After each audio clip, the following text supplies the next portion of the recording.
to withdraw my amendment, and thank you. Mr. Chairman, I have a question on the I thank the lady for withdrawing, for raising this issue, and please note that she withdrew her amendment. Now, I understand. Okay, we're going to suspend for one moment.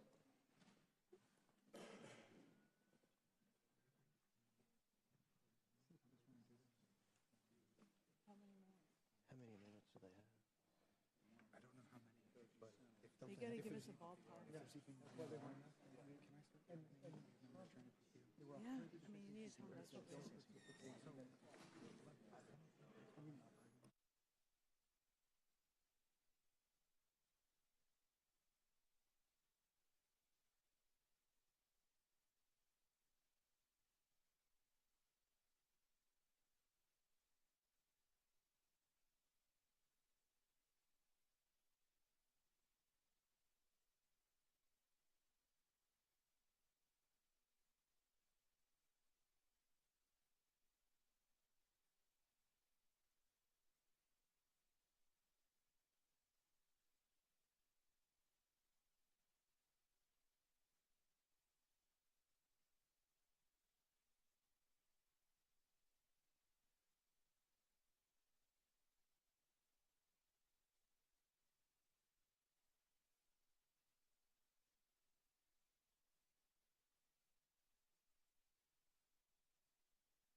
Okay. The committee will reconvene. I understand, Mr. Goldman, you have an amendment? I do, Mr. Will the clerk please report? Amendment to the amendment in the nature of a substitute to the contempt report as offered by Mr. Goldman of New York. Without objection, the amendment is considered as read. I reserve a point of order. The gentleman from New York is recognized for 5 minutes to explain his amendment. Thank you, Mr. Chairman. This amendment details and enumerates exactly what the subpoena requested and exactly what the Department of Justice has done in response to that subpoena. And I will summarize that the subpoena of February 12th requested all documents and communications, including audio and video recordings, related to the special counsel's interview of President Biden, as well as the special counsel's interview of Mark Zwanitzer, who is the ghostwriter of President Biden's book or books.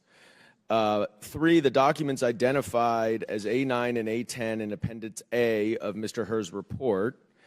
And 4, all communications between or among representatives of the Department of Justice, including the Office of Special Counsel, the Executive Office of the President, and President Biden's personal counsel referring or relating to Mr. Herr's report. Obviously, it goes almost without saying that that last request is completely improper, would be deliberative process and executive privilege, although I don't think they determined executive privilege, but there is no basis for Congress to get internal communications within the Department of Justice about decisions they have made. And if you have any question about that, you should go refer back to your favorite former president and his administration, where they use that repeatedly. In response to the subpoena, the special counsel, or rather the Department of Justice, provided the unredacted report, as you know, the transcripts of the interviews of President Biden and Mr. Zwanitzer, provided the documents identified as A9 and A10. So really the only thing that could even be considered as a legitimate request that the Department of Justice withheld is the audio recording of the 2 interviews about which there already is a transcript. And so the question that this amendment begs is, if the majority thinks that giving substantially the entire subpoena response, responding with substantially everything that the subpoena asks for, warrants contempt of Congress, what does the majority think about somebody who, I don't know, refuses to respond to a subpoena altogether? Maybe Chairman Jordan has a response to that? Mr. Biggs? Mr. Perry? Because I'm pretty sure that they each received duly authorized subpoenas, and I appreciate that the gentleman yield? Georgia, in 1 sec, I will.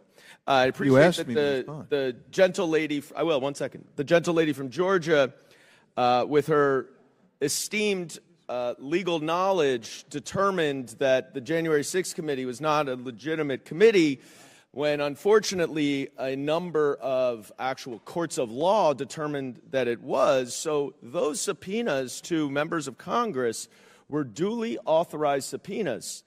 And if Merrick Garland is going to be held in contempt and is going to be threatened with inherent contempt and sent to a non-existent jail in the basement of the Congress, then what is going to happen to those witnesses who just outright defy congressional subpoenas? Because I do think the majority ought to be careful about the precedent that it sets, because, Ms. Luna, I am happy to reinstitute right now with you inherent contempt. And I can assure you that when you consult with the rest of your party, nobody will want it, because it will be much, much worse for you than for the Democrats. Will the gentleman yield? Happy to yield, yes. I'd just like to point out that inherent contempt or contempt, as to my understanding, can't be brought forward in a new Congress, even if it's been a past violation. I know because I actually inquired on Cohen today. Oh, so yeah, so you're aware. I'm not suggesting that we bring inherent contempt just to clarify for any past subpoenas. I'm talking about the precedent that you are. Are you now willing to yield, Mr. Biggs? Yes, Mr. Chair. Thank you for yielding to me. First of all, you made a personal reference again to Mr. Jordan, about myself, and about Mr. Perry, which we had agreed that we wouldn't do. But I'm going to respond to you. We asserted that we had not received service. And that's how we responded. So your response End is of that you story. didn't receive service of the subpoena. I just want to be clear. That's why you didn't comply? Gentleman's time's expired. Gentleman's time's expired. I thought so. I'll yield. Do any other members wish to speak on the Goldman amendment? Mr. Chair recognizes Mr. Fry from South Carolina for 5 minutes. Thank you, Mr. Chairman. I oppose this amendment by Mr. Goldman. Mr. Goldman's amendment is just an attempt to distract from the very obvious and clear fact that the Attorney General has failed to comply with a duly issued subpoena. The U.S. Court of Appeals for the District Court has stated that the level of grave accusations that a president may have committed treason, bribery, or other high crimes and misdemeanors, the House must be appropriately informed. Mr. Goldman's amendment completely ignores the fact that audio recordings, as he knows as a lawyer, are material to understanding the full context of President Biden's mishandling of classified documents, his credibility as a witness, and his fitness to serve as President of the United States. Quite simply, the Attorney General has not complied with 2 subpoenas. Mr. Goldman's amendment completely distracts from that obvious fact. And I'll remind my colleagues that a subpoena is not a menu. It's not an a la carte menu that you can choose what you comply with or not. You either produce the requested materials or you don't. And when Mr. Goldman was with the Department of Justice, he probably didn't allow criminal defendants to pick and choose what subpoenas they were going to comply with. And so it just simply put, this amendment is just about helping President Biden hide in a basement, but by other means. Will the gentleman yield? No, sir. Gentlemen, time's expired. Or yielded back. Do any other members speak? Mr. Conley? Thank you, Mr. Chairman. The gentleman from South Carolina just implied, more than implied, that that there's evidence the President of the United States committed high crimes and misdemeanors. Her report finds otherwise. He, in fact, found no grounds for proceeding. That may be an unpleasant fact, but it is a fact. In addition, there is no committee in this Congress that has found the President of the United States guilty of high crimes or misdemeanors, nor is the President currently the subject of the charge that he is guilty of high crimes and misdemeanors. So if we're going to take care in invoking presidents' names and characterizing them, their circumstances, or their legal standing, let's at least stick to the facts. I yield back. No, Mr. Will the gentleman yield? I'm sorry, I yield first to the ranking member. Thank you, Mr. Conley. And I want to further clarify this issue for our colleague, because I did have some familiarity with these contempt motions. Now, when the January 6th committee, whose legality and constitutionality was repeatedly upheld by the D.C. Circuit and no court ever rejected it, issued subpoenas and requests to testify, hundreds of people cooperated. More than 900 people did what the vast majority of Americans do. You get a subpoena, you go, and you testify. If you get a subpoena for documents, you turn over the documents. There was a tiny handful of people who blew off the subpoenas.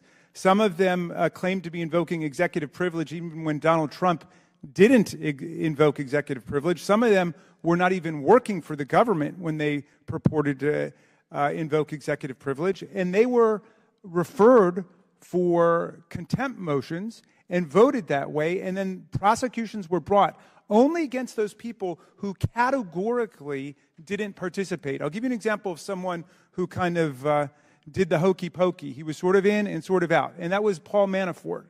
And he participated some and then some not. There were some other witnesses who were kind of, Mark Meadows, that's who I'm thinking of. Mark Meadows is the one who turned over a whole bunch of stuff, and then we understand Donald Trump wasn't pleased and he stopped cooperating, but he was never held for contempt because he had at least partially complied, okay? So now you're talking about the Attorney General of the United States who's invoked executive privilege for one very small part of the overall subpoena, but has materially, substantially, and overwhelmingly complied in this case by turning over the entire document that was subpoenaed, which was the president's testimony. And now people are talking about invoking the inherent power of contempt of Congress, which hasn't been used in more than a century, to go and arrest him because you didn't get the audio tape? Will the gentleman yield, please? For a quick question, sure. Actually, it's my time. Oh, I'm sorry. And I yield to the ranking member. Thank you. I would just to complete Will the gentleman yield I'll for just a complete question? my point, and I'll yield back to the very distinguished gentleman from Virginia. So I think that our colleagues should really think about what they're talking about here. You understand that when he was president, Donald Trump invoked executive privilege and cut off all cooperation with legislative committees in more than 100 cases. You're saying he could have been arrested 100 times and thrown into jail. And don't bury your faces in your phones. I mean, I just want you to follow the principle of your argument that Congress can throw anyone in jail if Will there's... the gentleman yield? Well, I'll yield back to my distinguished... I would yield to the gentlelady, yes. I think the whole point of this, and this is not tit for tat, this is a very serious thing in that Congress used to be respected, and we are no longer respected because people do not respect our authority. And so the inherent contempt clause, I'm not hoping that he's thrown in jail. What I'm saying is that he's violated a law, something that we have as a privilege, and as a result of that, any other American would be in trouble or in jail because of it. And so, reclaiming my time, I want the gentlelady to know that on the principle of inherent contempt, I actually agree. I believe that the courts are too slow in enforcing congressional subpoenas, and therefore the work of the legislative body is impeded. But that begs the question of whether there are serious grounds in which to bring a contempt citation. Will And if the we're going to use that power, we'd better use it very carefully and thoughtfully. And I do not believe this proceeding against Merrick Garland meets that criteria. But thank you for the point. Gentlemen, time's expired. Chair now recognizes Mr. Jordan for 5 minutes. I think the chair, independent and impartial. That's what they told us. Attorney General of the United States says we will administer justice in an impartial fashion. The White House said we'll let the Justice Department operate in an independent fashion. The key question for this committee, the key question for the Judiciary Committee earlier today was the decision not to prosecute President Biden consistent with that commitment that President Biden and Attorney General Garland gave the country? It's a key question for the Congress when we're doing our oversight. Trump was charged, Biden wasn't. We know that's the case. Was their commitment to impartiality and independence, was that what was actually going on? Particularly when you look at what Robert Hur found. Page 1 of his report. Our investigation uncovered evidence that President Biden willfully retained, willfully disclosed classified materials after his vice presidency when he was a private citizen. So he met the elements of the crime. He kept information he wasn't allowed to keep. He shared information he wasn't allowed to share. Now, why would he do that? Well, guess what? Robert Hur told us that too. Page 231 of the report. He says it right here. Mr. Biden had strong motivations to ignore the proper procedures for safeguarding classified material. He had decided months before to write a book. So he had motive. The motive was the book he wrote, for which he got paid, by the way, $8 million in advance. So he had an $8 million motive. He met the elements of the crime, but he's not being charged. And one of the things we have to evaluate as a Congress, the legislative branch, is, are they administering justice in a fair and equal fashion? It's a fair question. And the best way to determine that is to get all the evidence and the best evidence. The best evidence, the purest evidence, would be the audio tape. The transcript's great. I would argue he's already waived privilege when he gave us the transcript. But we want the audio tape because that's the best evidence. That's the best evidence we can have as the body who's supposed to do oversight. It's part of our constitutional duty. In order to do that, we should get the best evidence. That is the simple question. We can get in all the other fights we get into in Congress. God bless us, that's how it goes.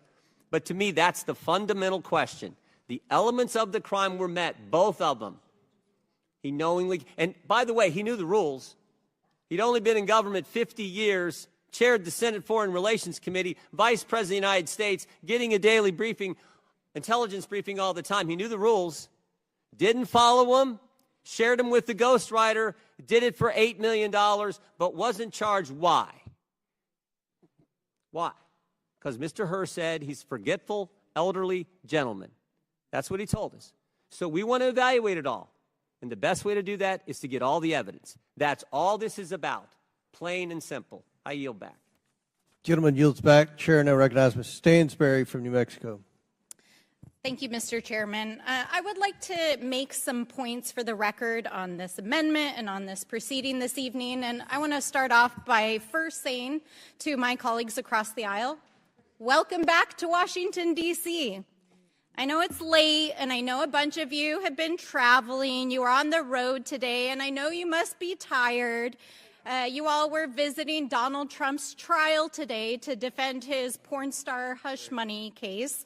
And in fact, we have some cute pictures of you here today, and they are some cute pictures, so congratulations, and also some from the last few days. And it looks like you guys had a good time in the courtroom today. But, you know, I don't know, the speaker looks a little bit stressed here. I mean, it's a lot, right, to ask someone who's facing a criminal trial and running for president to ask his political allies to travel over 200 miles on a voting day here in Congress to pop up to New York and snap some cute pictures to defend him because the judge has ordered him to stop threatening the jurors in his own trial. I mean, some might actually view this as direct interference in a criminal court case. It's not exactly law and order, as our friends like to talk about all the time. But I want to just take a moment to let you all know what you missed today while you were up in New York. You missed some votes. Yeah, you weren't here. You didn't show up for votes. You didn't vote on some of the bills that you claimed were your priorities, some of your public safety and border bills. I mean, I can see you had some important business to take care of here today. And as the ranking member noted, the chairman did manage to find time today after they canceled the hearing this morning to have his political fundraising team send out this fundraising email. And I do genuinely hope you made some good money off of it because, you know, we're not actually supposed to use the resources that the taxpayers fund in this committee to fundraise off of. But it does really make you wonder why we're sitting here at 10:30 at night after this is the activities that the GOP were engaged in earlier today when we were supposed to be having this hearing. These fundraising emails went out. Why are we here? Why are we using taxpayer official resources in this committee right now? I mean, could it be political? I mean, it would make sense why you guys rescheduled and skipped votes and went up to New York, and here we are. And if there's any indication that this impeachment scheme is in its flop era, I mean, I don't know what is. This committee has spent 17 months reviewing 3.8 million pages of documents. 3.8 million pages of documents, 80 hours of recorded testimony, and not turned up a single shred of evidence in this impeachment scheme.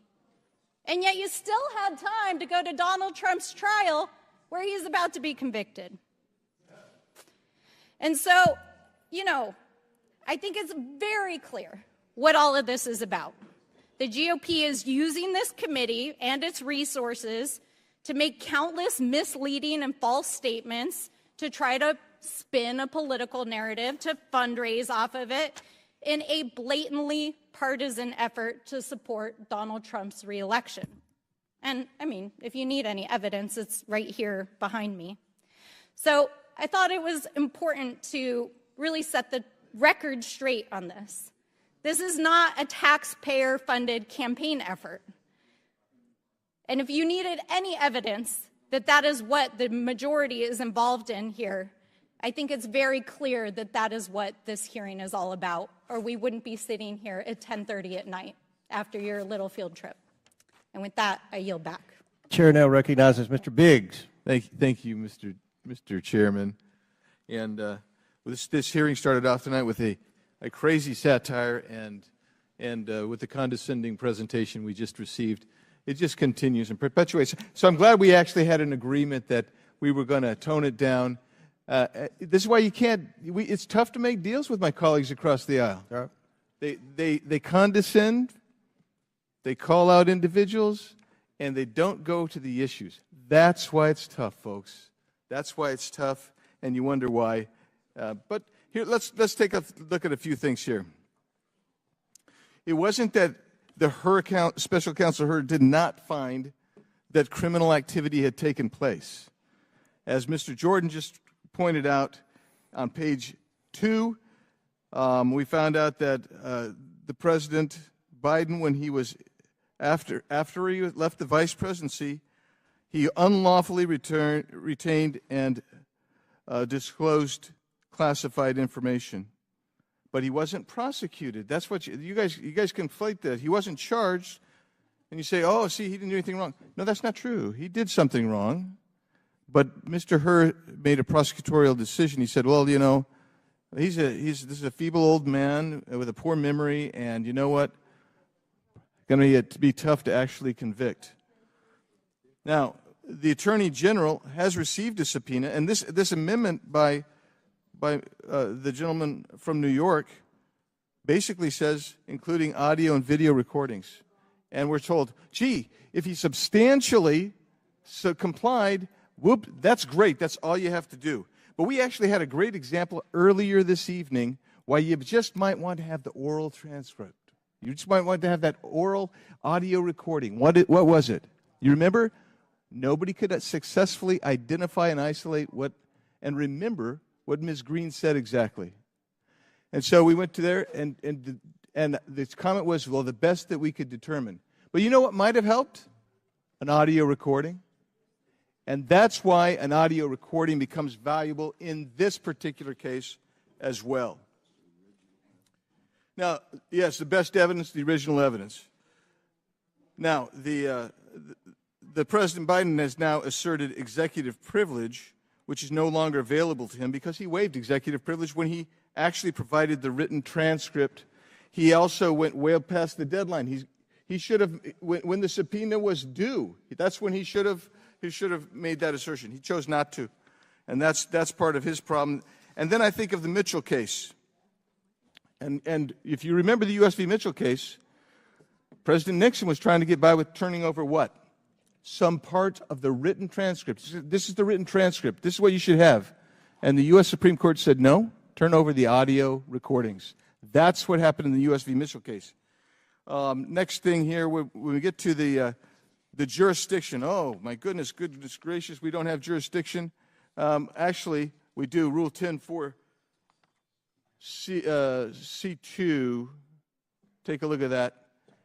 In addition to its duties under subparagraph 1, the Committee on Oversight and Accountability may at any time conduct investigations of any matter without regard to clause 1, 2, 3 of this clause, conferring jurisdiction over the matter to another standing committee. That means we can have jurisdiction over darn near anything. And we've claimed jurisdiction. That means we can go forward with it. What else you got? Let's see here. Oh, goodness gracious, it was late. It's late. Why are we here? It's late. You know why it's late? You know why we're here? Because the time for this hearing was set for 8 p.m. Properly noticed. That is all right. And you know what? I've actually been in committees that have started late after votes when the Democrats had control, and we went through to midnight, 1, 2 in the morning, when Democrats were sitting in the chair. I don't feel bad about that. So what you have here is the Democrats conflating executive privilege as well as the contempt. But the issue that they fail to understand is that the full compliance of the subpoena required disclosure of the audio recordings. It's right here in this proposed amendment. So what would happen if you had a deposition and you did both a video recording and a written transcript? Do you think the court's going to say, hey, look, you can have one but not the other? No, that's probably not going to happen. Time's expired. Time's expired. I think Ms. Crockett seeks recognition. Thank you, Mr. Chairman.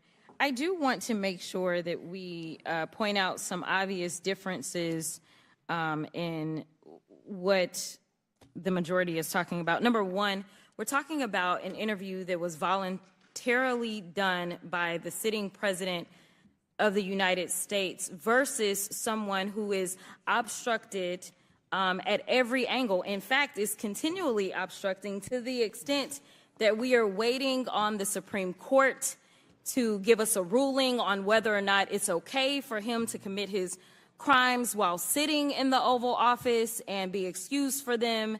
So we've got trials all over the place that are on hold because of the continual obstruction. The difference in the documents case between the former president and the current president could not be any clearer. We absolutely didn't have mounds of documents sitting in someone's bathroom versus some that had been stored in a garage. But also it's this level of voluntariness. And so for those that aren't lawyers in the room, typically we look to something that's called mens rea. And mens rea is always talking about a level of intent, and there are various levels of intent. And so while someone may be negligent, that may not necessarily rise to the level of criminality. But when someone is being intentional by making sure that they get rid of the video footage, they lie to their lawyers, they lie to those officials that are coming and inquiring of them, that is why you then end up facing criminal charges.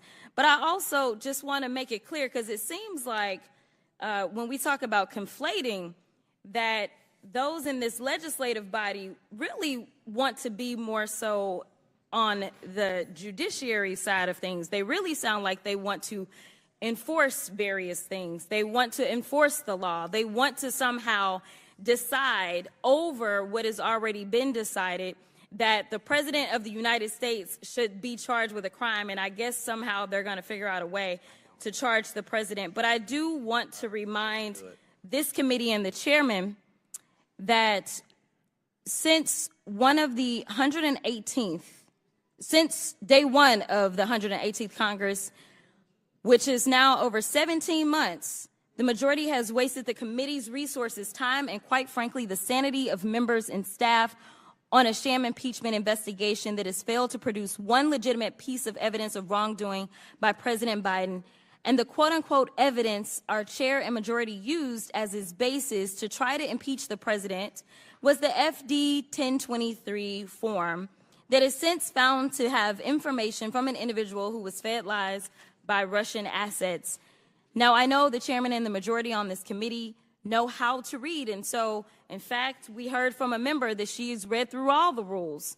So I'm not really sure why reading this transcript is so difficult, but members and staff on both sides of the aisle have combed through over 3.8 million pages of documents and 80 hours of testimony for nearly 20 witnesses, scouring all of this material to try to find any evidence of wrongdoing by President Biden. But lo and behold, there never was any, because there clearly is none. Because if there was, our chairman would have moved forward with a vote to impeach in this committee.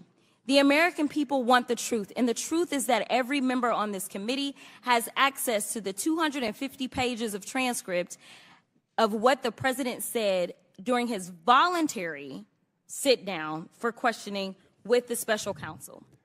But maybe my colleagues on the other side of the aisle simply want the audiobook version of the transcript because they have nothing better to do than to listen to it on repeat on their train ride to and from Trump's criminal trial and Veep's stakes tryouts. By the way, we love the matching red ties. Will the gentlelady yield?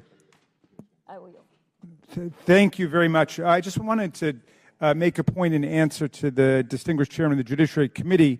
The special counsel in this case on page 97 says, and I quote, "The published book is not known to contain classified information." Special counsel was very clear that President Biden did not retain or use classified documents in order to sell his book. And you might not like the conclusions of the special counsel, who was a Republican appointed by President Trump, but those were his conclusions. And either you stand by the rule of law or you don't stand by the rule of law. And all of us have the transcript to read, and all of it bears that out. There was no intention by President Biden to exploit any classified documents. I yield back. Gentlelady's time's expired. Chair recognizes Mr. LaTurner from Kansas. Mr. Chairman, I move the previous question. Motion to move to previous question. I object. I second the motion. Motion and second. It's non-debatable. And all those in favor? All right, let's have a recorded vote if we could, Mr. Motion is not debatable. Shall the main question be now put? Those in favor of moving to previous question signify by saying aye. Aye. All those opposed signify by saying no. No. In the opinion of the chair, the ayes have it. The previous question is ordered. I'd like a recorded vote if we could, Mr. Chairman. A recorded vote is ordered. The clerk will call the roll.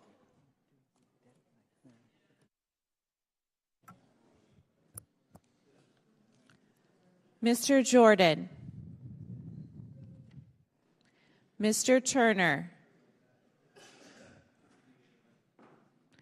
Mr. Gosar. Mr. Gosar votes yes. Ms. Fox. Mr. Grothman. Mr. Grothman votes yes. Mr. Cloud. Mr. Cloud votes yes. Mr. Palmer. Mr. Palmer votes aye. Mr. Higgins. Mr. Sessions. Mr. Sessions votes aye. Mr. Biggs. Mr. Biggs votes aye. Ms. Mace. Ms. Mace votes aye. Mr. LaTurner. Mr. LaTurner votes aye. Mr. Fallon. Mr. Fallon votes aye. Mr. Donalds. Mr. Donalds votes yes. Mr. Perry. Mr. Perry votes aye. Mr. Timmons. Mr. Timmons votes aye. Mr. Burchett. Mr. Burchett votes aye. Ms. Green. Ms. Greene votes aye. Ms. McLean. Ms. Boebert. Ms. Boebert votes aye. Mr. Fry. Mr. Fry votes aye. Ms. Luna. Ms. Luna votes aye. Mr. Langworthy. Mr. Langworthy votes aye. Mr. Burleson. Mr. Burleson votes aye. Mr. Waltz. Mr. Raskin. Mr. Chairman, to be clear, this is a motion on the previous question to cut off all debate and all amendments. Is that right? That is correct. Okay. And including the pending amendment or no? Pending amendment. So we would vote on the pending amendment or we would not? Yes, we'll vote on the pending amendment. Okay. My vote is no. I've never seen this done in this committee in 8 years by either the Democrats or the Republicans. I vote no on the motion, the previous question. No. Mr. Raskin votes no. Ms. Norton. No. Ms. Norton votes no. Mr. Lynch. No. Mr. Lynch votes no. Mr. Connolly. Nay. Mr. Connolly votes nay. Mr. Krishnamurthy. Mr. Khanna. Mr. Mfume. No. Mr. Mfume votes no. Ms. Ocasio-Cortez. No. Ms. Ocasio-Cortez votes no. Ms. Porter. No. Ms. Porter votes no. Ms. Bush. Ms. Brown. Ms. Brown votes no. Ms. Stansbury. Ms. Stansbury votes no. Mr. Garcia. Mr. Garcia votes no. Mr. Frost. Mr. Frost votes no. Ms. Lee. No. Ms. Lee votes no. Mr. Kassar. Mr. Kassar votes no. Ms. Crockett. No. Ms. Crockett votes no. Mr. Goldman. Mr. Goldman votes no. Mr. Moskowitz. Mr. Moskowitz votes no. Ms. Tlaib. Ms. Tlaib votes no. Ms. Presley. Ms. Presley votes no. Mr. Chairman. Mr. Chairman votes yes. How is Mr. Waltz recorded? Mr. Waltz is not recorded. Mr. Waltz votes yes. How is Dr. Fox recorded? Ms. Fox is not recorded. And how is Fox votes yes. Mr. Krishnamurthy recorded? Mr. Krishnamurthy is not recorded. No. Mr. Krishnamurthy votes no. How is Mr. Higgins recorded? Mr. Higgins is not recorded. Mr. Higgins votes yes. Have all members been recorded?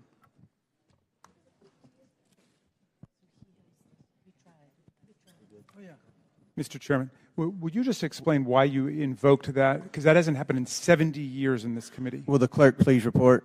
Mr. Chairman, on this vote, the ayes are 23, the nays are 19. The move to previous question passes. The question is now on the pending amendment from Mr. Goldman. All those in favor signify by saying aye. Aye.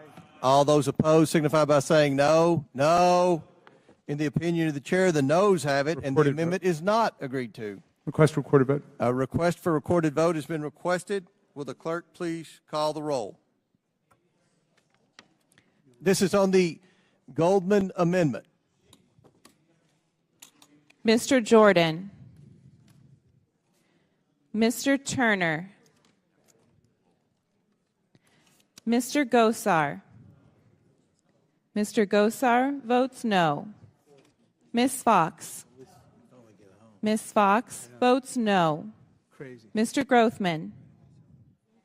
Mr. Grothman votes no. Mr. Cloud. Mr. Cloud votes no. Mr. Palmer. Mr. Palmer votes nay. Mr. Higgins. Mr. Higgins votes no. Mr. Sessions. Mr. Sessions votes no. Mr. Biggs. Mr. Biggs votes no. Ms. Mace. Ms. Mace votes no. Mr. LaTurner. That's good for you. Mr. LaTurner votes no. Mr. Fallon. Mr. Fallon votes no. Mr. Donalds. Mr. Donalds votes no. Mr. Perry. Mr. Perry votes nay. Mr. Timmons. Mr. Timmons votes no. Mr. Burchett. I could have predicted that. Whose name were you on? Mr. Burchett. Mr. Burchett. Mr. Burchett votes no. Ms. Green. Oh, really? Yeah. Ms. Green votes no. Ms. McLean. What did they say? Ms. Boebert. Are you an APAC guy or what? Ms. Boebert J Street? votes no. Mr. Fry. Mr. Fry votes no. Miss Luna. Miss Luna votes no. Mr. Langworthy. Right. Saying the right thing. Mr. Langworthy votes no. Mr. Burleson. Mr. Burleson votes no. Mr. Waltz. Mr. Waltz votes no. Mr. Raskin. Aye. Mr. Raskin votes aye. Miss Norton. Yes. Miss Norton votes yes. Mr. Lynch. Mr. Lynch votes aye. Mr. Connolly. Aye. Mr. Connolly votes aye. Mr. Krishnamurthy. Aye. Mr. Krishnamurthy votes aye. Mr. Khanna. Mr. Mfume. Aye. Mr. Mfume votes aye. Ms. Ocasio-Cortez. Aye. Ms. Ocasio-Cortez votes aye. Ms. Porter. Aye. Ms. Porter votes aye. Ms. Bush. Ms. Brown. Ms. Brown votes yes. Ms. Stansbury. Ms. Stansbury votes yes. Mr. Garcia.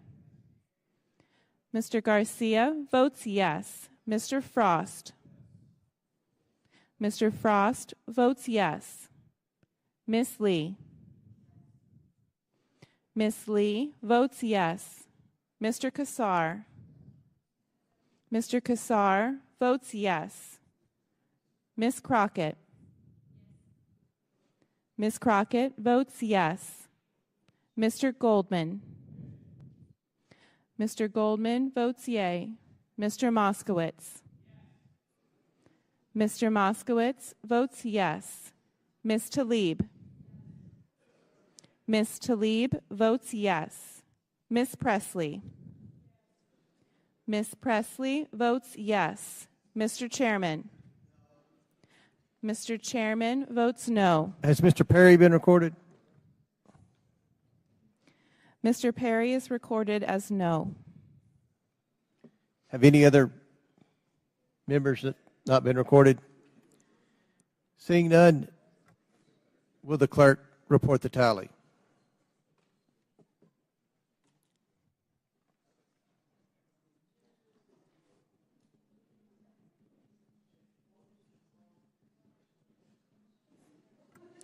Mr. Chairman, on this vote, the ayes are 19, the nays are 23. The Goldman amendment fails. The question is now on the amendment in the nature of a substitute to the report. All those in favor signify by saying aye. Aye.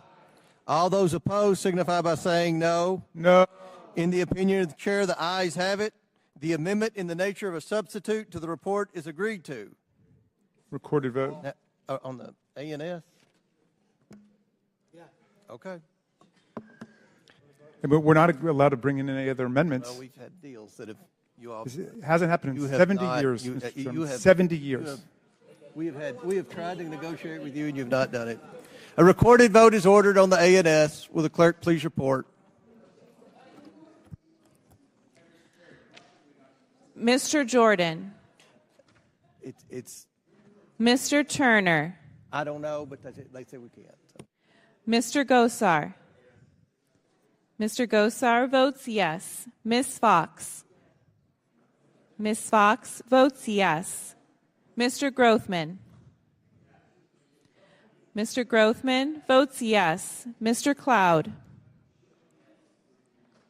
Mr. Cloud votes yes. Mr. Palmer. Mr. Palmer votes aye.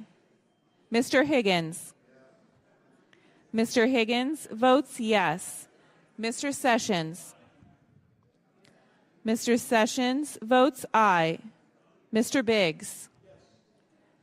Mr. Biggs votes yes. Ms. Mace. Ms. Mace votes yes. Mr. LaTurner.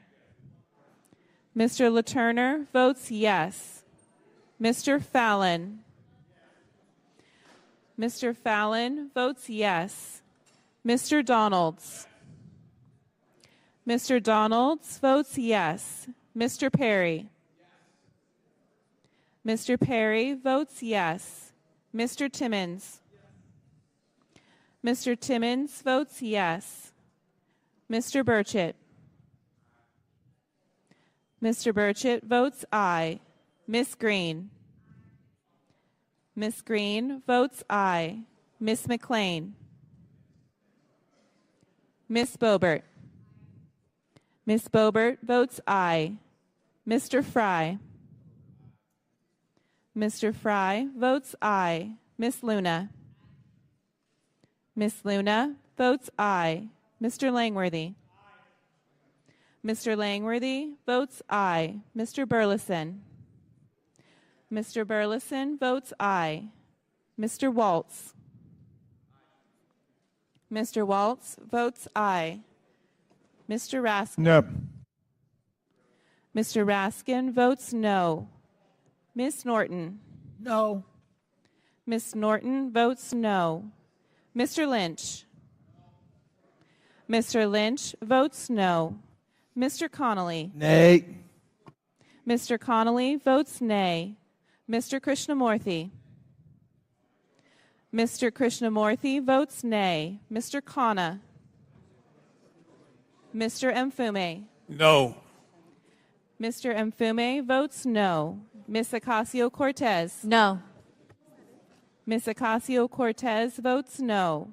Ms. Porter. No. Ms. Porter votes no. Ms. Bush. Ms. Brown. Ms. Brown votes no. Ms. Stansbury. Ms. Stansbury votes no. Mr. Garcia. Mr. Garcia votes no. Mr. Frost. Mr. Frost votes no. Ms. Lee. Ms. Lee votes no. Mr. Kassar. Mr. Kassar votes no. Ms. Crockett. Ms. Crockett votes no. Mr. Goldman. Mr. Goldman votes no. Mr. Moskowitz. Mr. Moskowitz votes no. Ms. Tlaib. Ms. Tlaib votes no. Ms. Presley. Ms. Presley votes no. Mr. Chairman. Yes. Mr. Chairman votes yes. Have any members failed to vote? Seeing none, will the clerk please report the tally?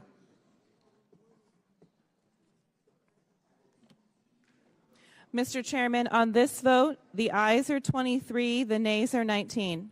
The ayes have it. The motion is passed.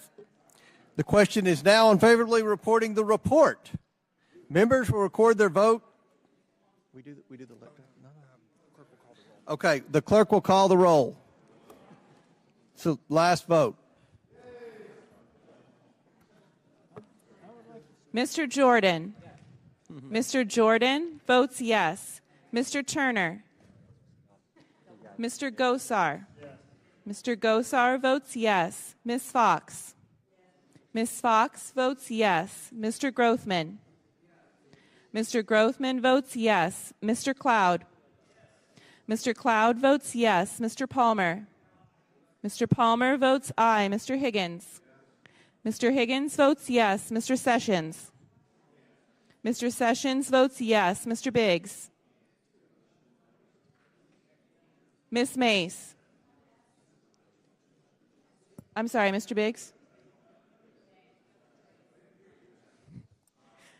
Mr. Biggs? Mr. Biggs votes yes. Ms. Mace? Ms. Mace votes yes. Mr. LaTurner? Mr. LaTurner votes yes. Mr. Fallon? Mr. Fallon votes aye. Mr. Donalds? Mr. Donalds votes yes. Mr. Perry? Mr. Perry votes yes. Mr. Timmons? Mr. Timmons votes yes. Mr. Burchett? Mr. Burchett votes yes. Ms. Green? Ms. Green votes yes. Ms. McLean? Ms. Boebert? Ms. Boebert votes yes. Mr. Fry? Mr. Fry? Mr. Fry votes yes. Ms. Luna? Ms. Luna? Ms. Luna votes yes. Mr. Langworthy? Mr. Langworthy votes yes. Mr. Burleson? Mr. Burleson votes yes. Mr. Waltz? Mr. Waltz votes yes. Mr. Raskin? No. Mr. Raskin votes no. Ms. Norton? No. Ms. Norton votes no. Mr. Lynch? No. Mr. Lynch votes no. Mr. Connolly? Nay. Mr. Connolly votes nay. Mr. Krishnamurthy? Mr. Krishnamurthy votes no. Mr. Khanna? Mr. Mfume? No. Mr. Mfume votes no. Ms. Ocasio-Cortez? No. Ms. Ocasio-Cortez votes no. Ms. Porter? No. Ms. Porter votes no. Ms. Bush? Ms. Bush votes no. Ms. Brown? No. Ms. Brown votes no. Ms. Stansbury? Ms. Stansbury votes no. Mr. Garcia? Mr. Garcia votes no. Mr. Frost? Mr. Frost votes no. Ms. Lee? Ms. Lee votes no. Mr. Kassar? Mr. Kassar votes no. Ms. Crockett? Ms. Crockett votes no. Mr. Goldman?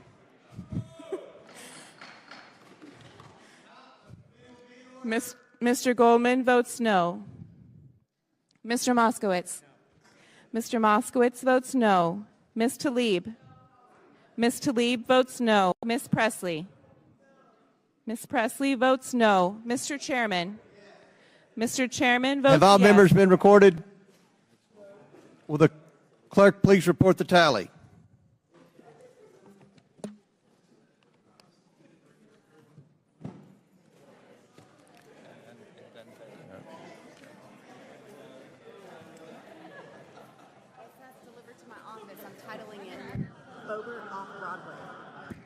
Mr. Chairman, on this vote, the ayes are 24, the nays are 20.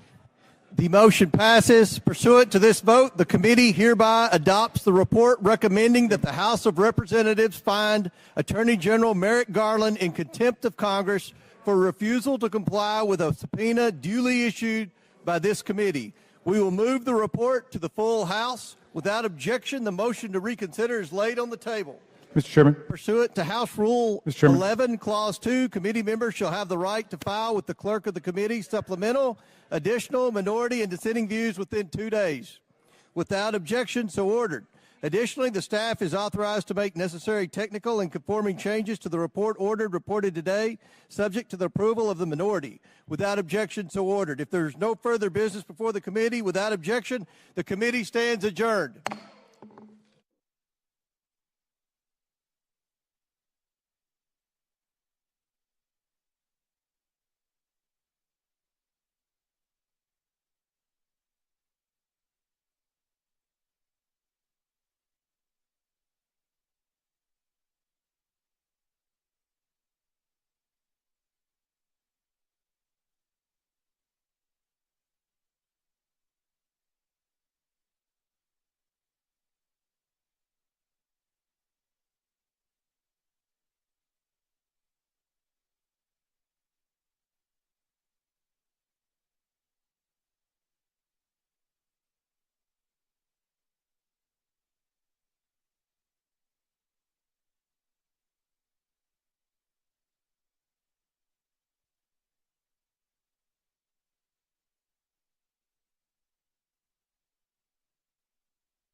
everybody's schedule into chaos today and the building's closed to the public.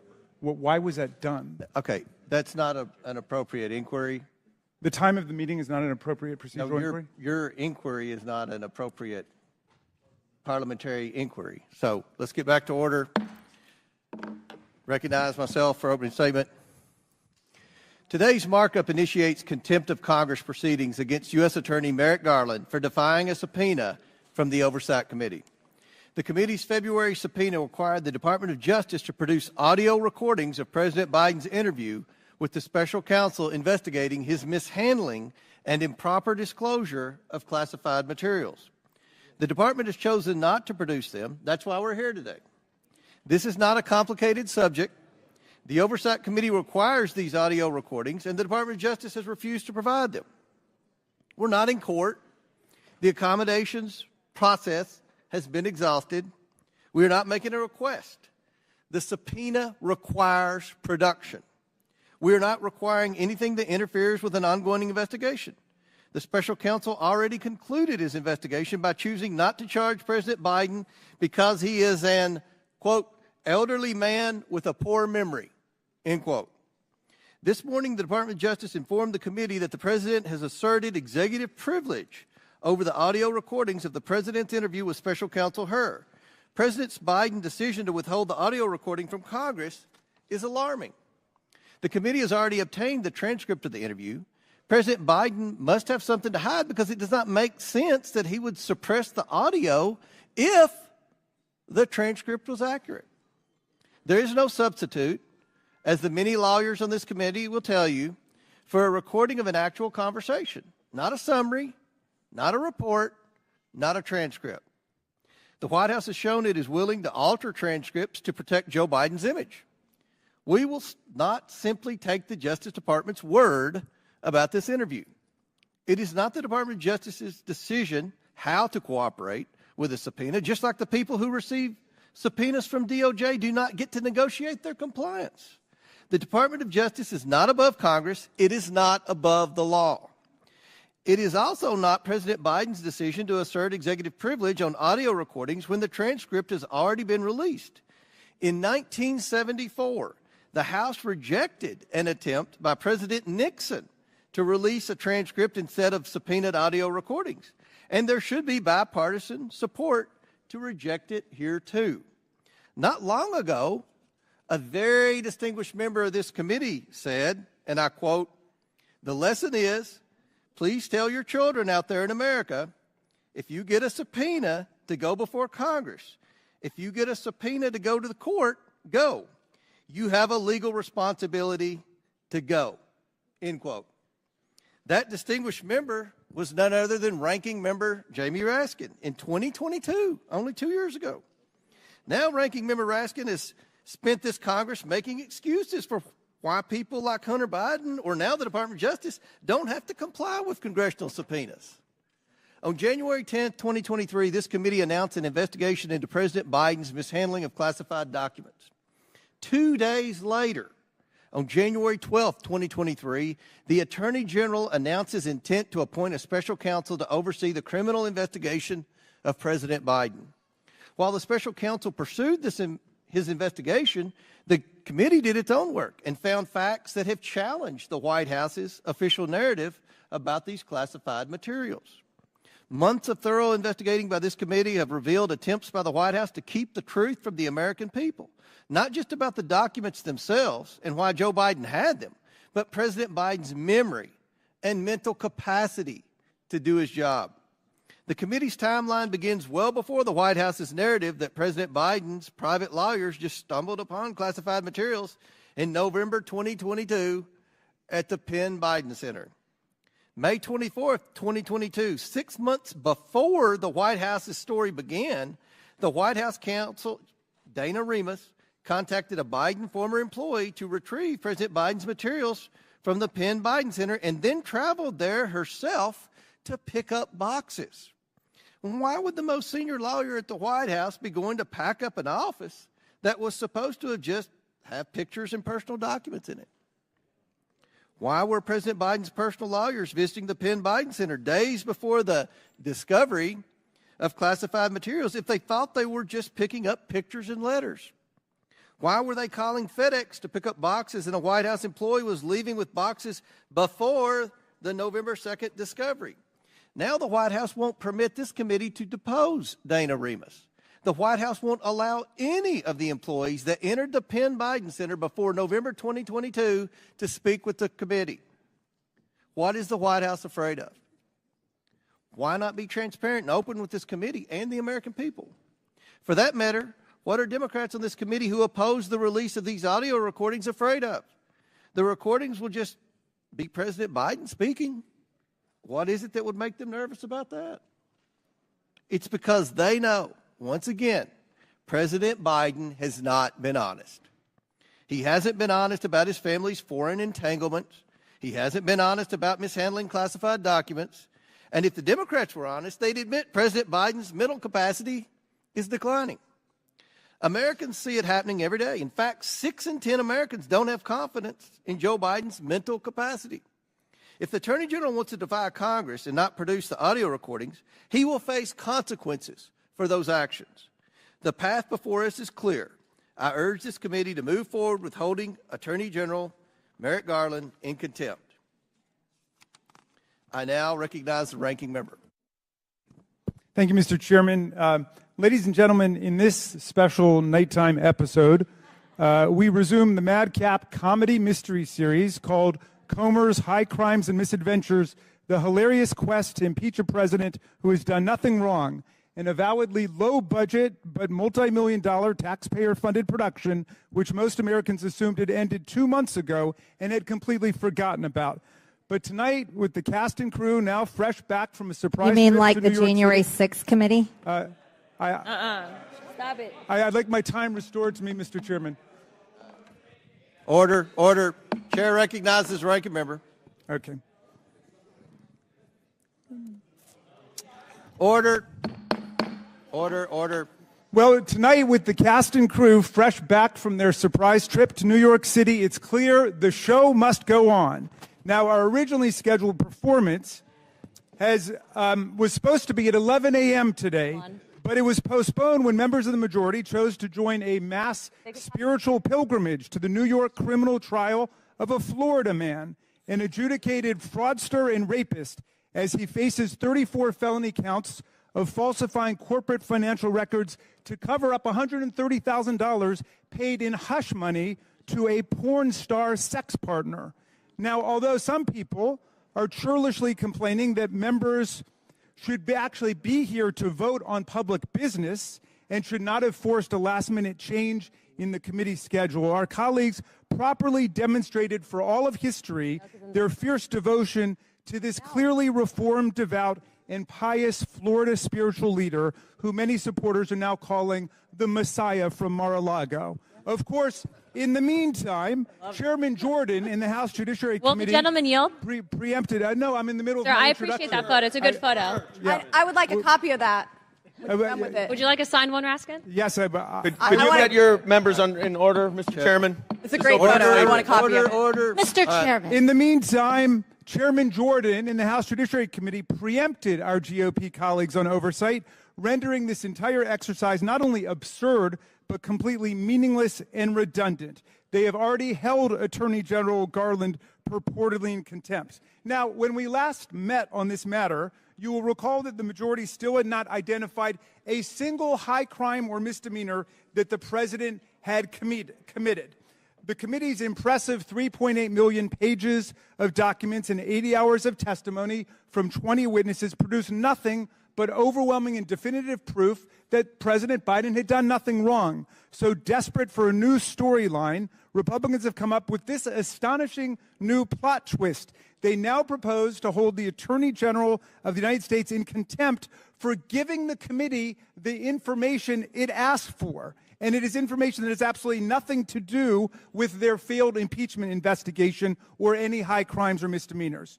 Now, true fans of the show will recall from prior episodes this plot device of punishing people for complying with committee orders. But this new episode of not taking yes for an answer sends us off into strange new worlds of absurdity where no congressional committee has truly ever gone before. The majority wanted to know what President Biden said in his voluntary interview with Special Counsel Hur.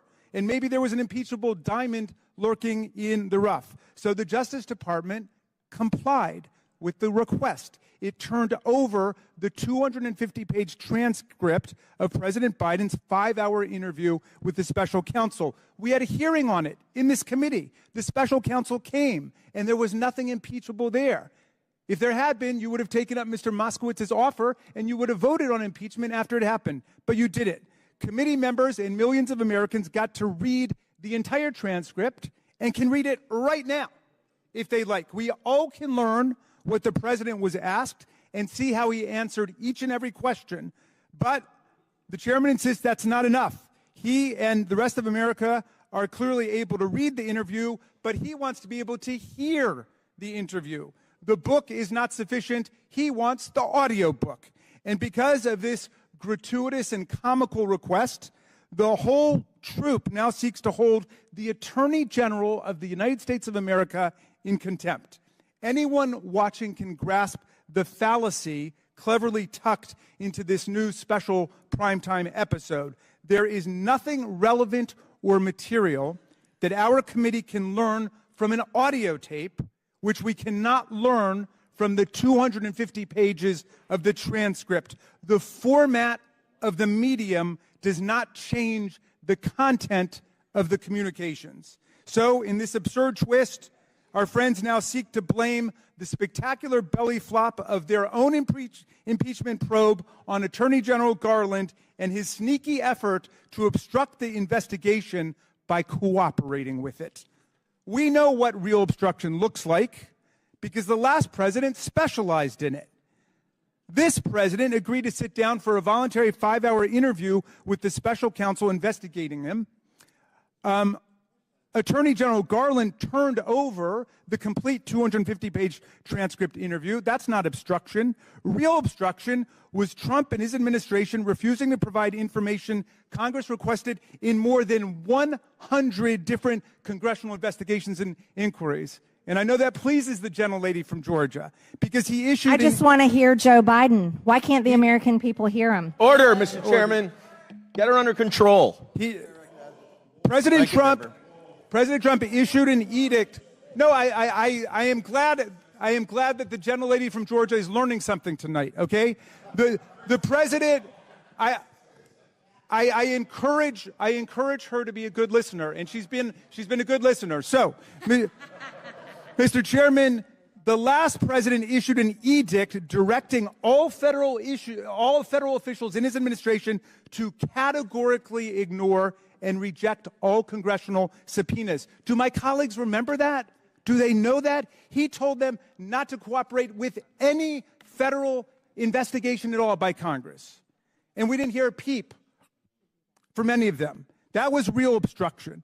Real obstruction happened when 2 members of this committee, who may be preparing to vote tonight to hold Attorney General Garland in contempt, brazenly refused to comply with subpoenas from the U.S. House Select Committee to investigate the January 6th attack on the United States Capitol, and still have not responded to those subpoenas.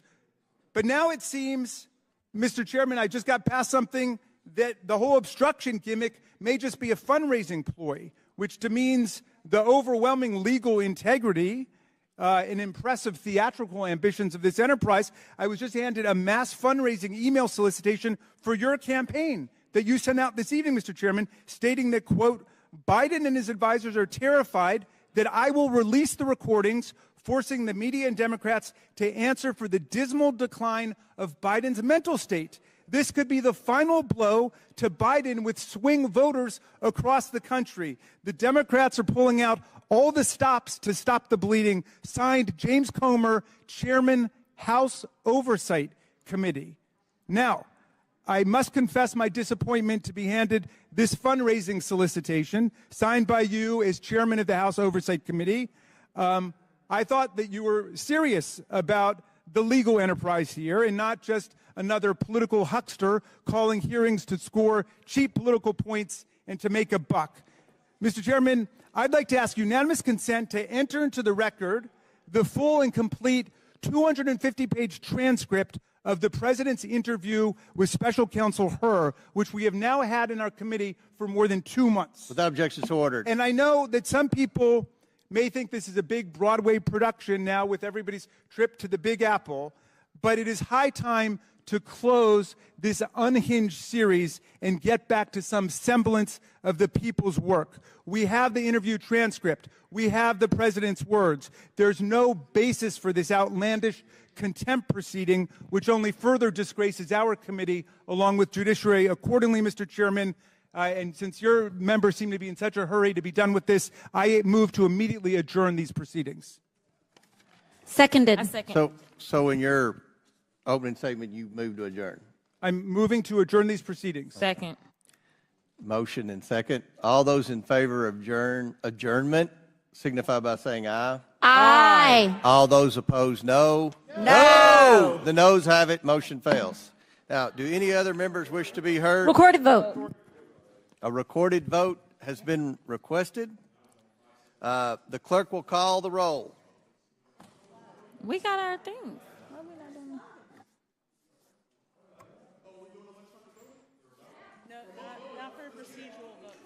A procedural vote, we have to vote the old-fashioned way.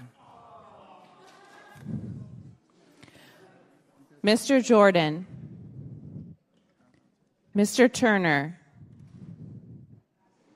Mr. Gosar. Mr. Gosar votes no. Ms. Fox.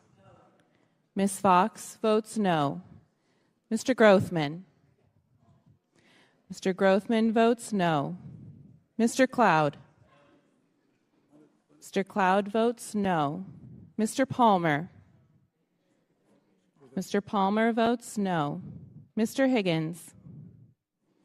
Mr. Higgins votes no. Mr. Sessions. Mr. Sessions votes no. Mr. Biggs. Mr. Biggs votes no. Ms. Mace. Ms. Mace votes no. Mr. LaTurner. Mr. LaTurner votes no.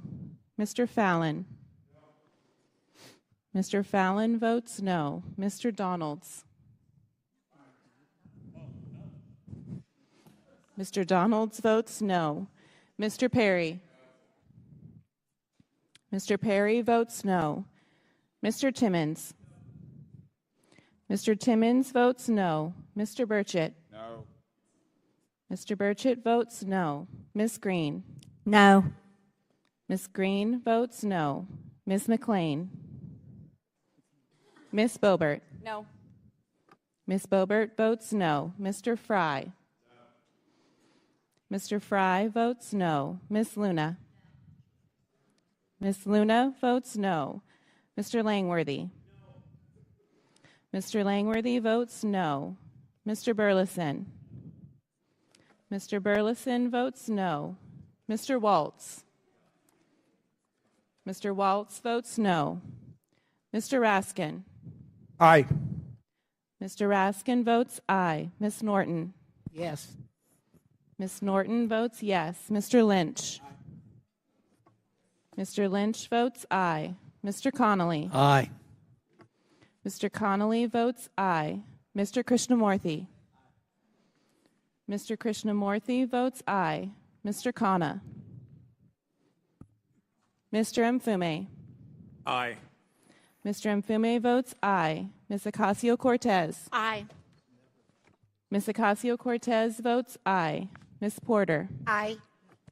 Ms. Porter votes aye. Ms. Bush. Ms. Brown. Ms. Brown votes yes. Ms. Stansbury. Ms. Stansbury votes yes. Mr. Garcia. Mr. Garcia votes aye. Mr. Frost. Mr. Frost votes yes. Ms. Lee. Ms. Lee votes yes. Mr. Kassar. Mr. Kassar votes yes. Ms. Crockett. Aye. Ms. Crockett votes aye. Mr. Goldman. Mr. Goldman votes aye. Mr. Moskowitz. Mr. Moskowitz votes aye. Ms. Tlaib. Ms. Tlaib votes yes. Ms. Presley. Ms. Presley votes aye. Mr. Chairman. I vote yes, and how did Mr. Jordan vote? I vote no. I'm sorry, I vote no. The chairman votes no. Yeah. How did Mr. Jordan record it? Mr. Jordan is not recorded. No. Mr. Jordan votes no. That's 24. That's good.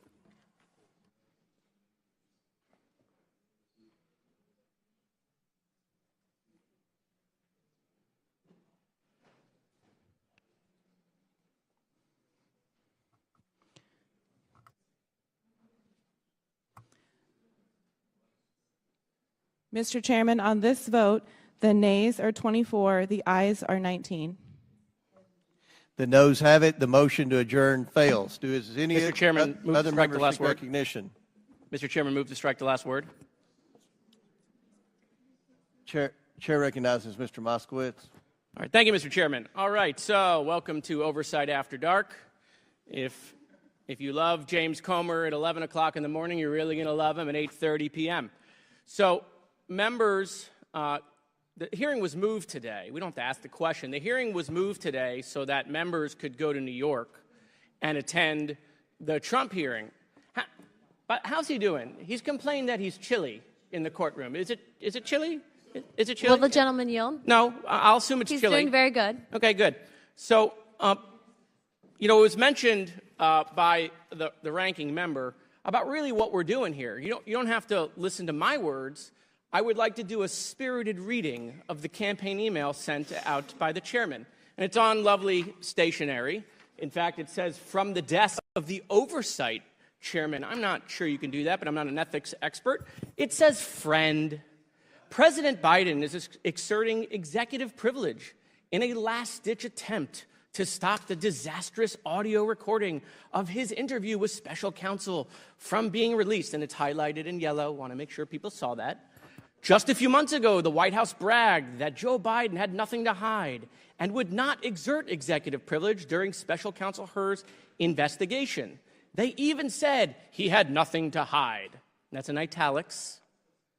Now Biden and his advisors are terrified that I, James Comer, will release the recordings, forcing the media and the Democrats to answer for the dismal decline of Biden's mental state. He even had attorney Merrick Garland write a letter saying that his interview falls within the scope of executive privilege. This could be the final blow with swing voters across the country. Okay. You and I know, hold on, we're not done, it gets better. You and I know he's not up for the job, but the mainstream's media refusal to report on it as only keeping him in the game. Stand with Comer. The Democrats, you sure about that? The Democrats are pulling out all the stops to stop the bleeding. That means coming after me with everything they had. If you're able, we hope you are, I'd be so grateful if you'd consider making a donation to my campaign. I sure need it to defend against the onslaught of attacks. Thank you for everything. James Comer, chairman of the House Oversight Committee. Without objection, I'd like to enter that into the record. Without objection, so ordered. All right, beautiful.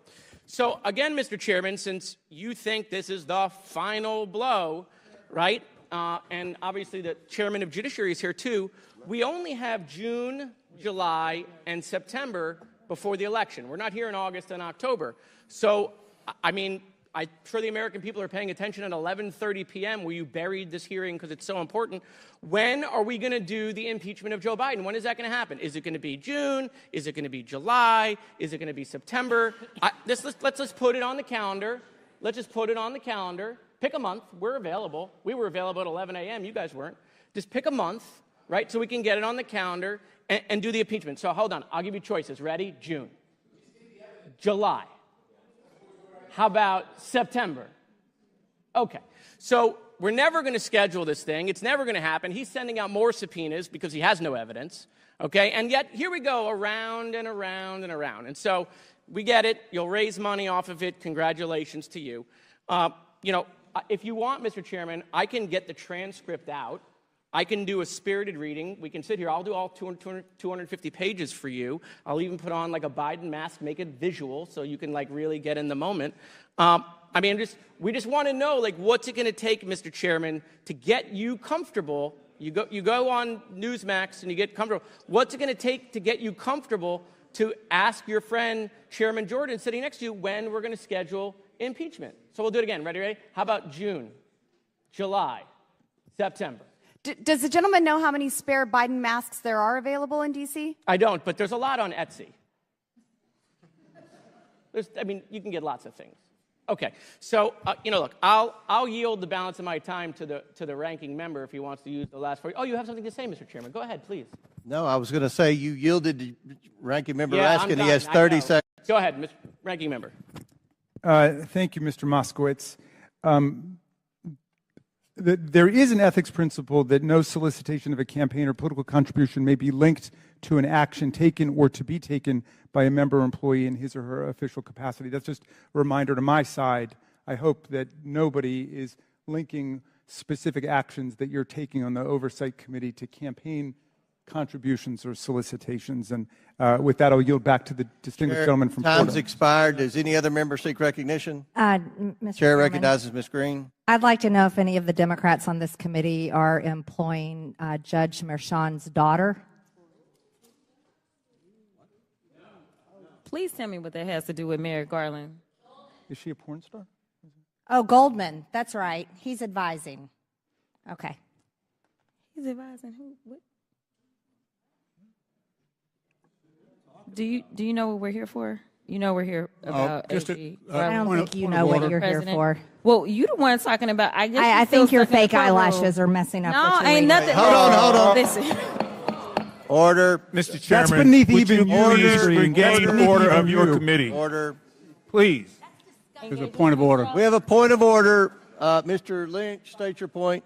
Mr. Chairman, I would just like to ask the parliamentarian if your conduct here in raising money in connection with this hearing is referable to the Ethics Committee within this hearing. Is a motion in order to refer your conduct and your abuse of It's not a point of order. Mr. I do have a point of order, and I would like to move to take down Ms. Greene's words. That is absolutely unacceptable. How dare you attack the physical appearance of another person? Are your feelings hurt? Her words down. Aw. Oh, girl, baby girl. Oh, really? Don't even play. Baby girl? I don't think we are going to so. move, and we're going to take your words down. I second that motion. So who will have to fail? Okay. All right. We're suspending. Absolutely.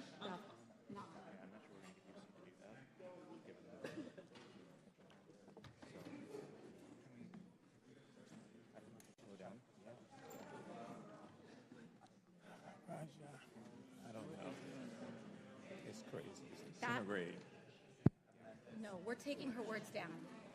No way is that being allowed. Do you have? Retract. Absolutely not. Absolutely not. She agrees to it. I don't know how much longer I'm going to be in oversight. Not today. Yeah. Not today. I got to find some place where I can work. Here's what we're not going to do. You can't. It's against Sit down. Sit down.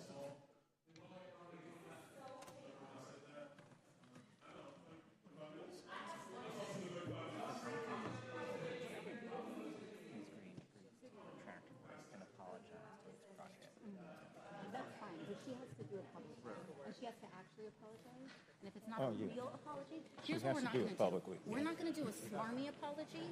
She has to actually apologize. And that needs to be up to Ms. Crockett as well. Sure.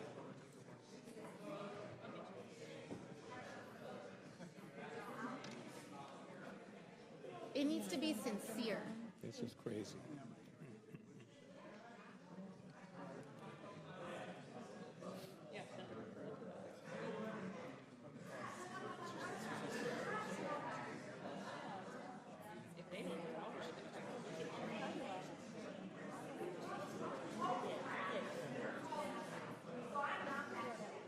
Oh, let's do it. Let's go. Let's go. Let's go.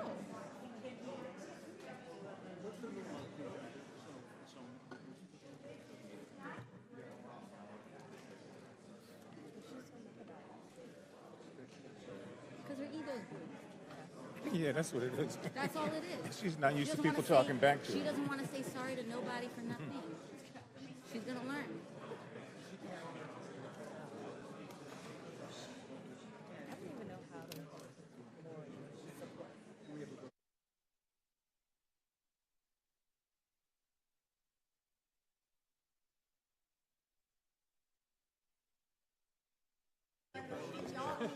I'll ask.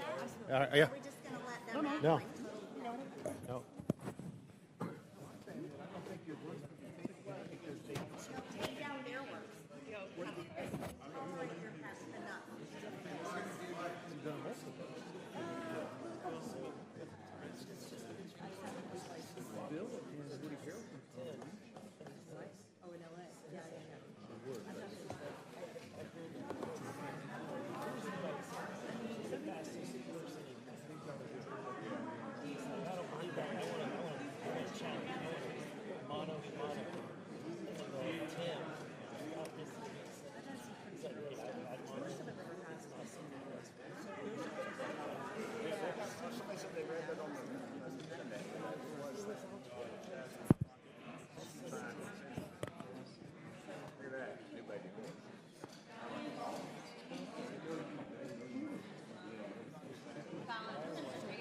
Yeah. Yeah. I know.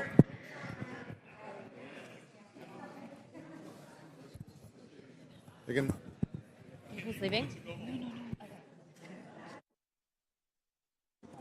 The committee will reconvene. Miss Greene has 4 minutes and 21 seconds. There's a motion. Miss Greene, do you wish to strike your words? I have 4 minutes and 21 seconds to speak. I think we have to do the motion first, and then unless there's another motion, then you'll be recognized again. But I believe there's another motion coming. So, will you agree to strike your words? Yeah. I'll Okay. agree. Ms. Greene agrees to strike her words. I believe she Chair needs to apologize. recognizes No, Mr. no. She Perry. needs to apologize. Okay, hold on. Then after Mr. Perry's going to be recognized, then Ms. Greene I'm not has 4 minutes and apologizing. 21 Well, seconds. then you're not striking your words. I am Mr. not Perry. apologizing. Now let's go. Come on, guys. Why don't you debate me? Mr. Chairman, the minority. pretty self-evident. You're not. Yeah, you're not. out of order. You don't have enough You're out of order. intelligence. Chair recognizes Mr. Perry. Okay, move to strike I'd the. like to I strike move to those strike the words lady's as well. words. I would like to strike The those lady's as well. words again. That's 2 requests to strike. That's 2 requests to strike. Oh, they cannot take the There's words. another motion to strike her words again. Please All right. get Okay. your members under Here's control. the correct apology. Ms. Greene, do you agree to unanimous consent to strike your words? I repeat again for the second time. Yes, I'll All strike right. my words, That- but I'm not all right. apologizing. Without objection. Without Not objection. apologizing. Chair Reserving the right to recogni- object. No. Chairman, I Chair reserve the right to recognizes object. Mr. I Perry. reserve the right to Mr. object. Chairman, I move that Mr. Goldman's words and Ms. Ocasio-Cortez's words be stricken. Okay. Which words? And you have to do it contemporaneously. Object. The objection must be contemporaneous, and they haven't spoken in 10 minutes. Nobody's spoken in 10 minutes. Well, that's right. Therefore, defeating your proposal. You all have. So that's my motion, Mr. Chairman. We weren't able to. But I object. It doesn't refer to anything that's on the floor. Ms. Ocasio-Cortez objected immediately and instantaneously, as you're supposed to do under the rules and precedents of the House of Representatives. So the first time he could Mr. move to Chairman, strike. point of parliamentary inquiry. All right. We're going to suspend for a minute, but we'll talk to the parliamentary.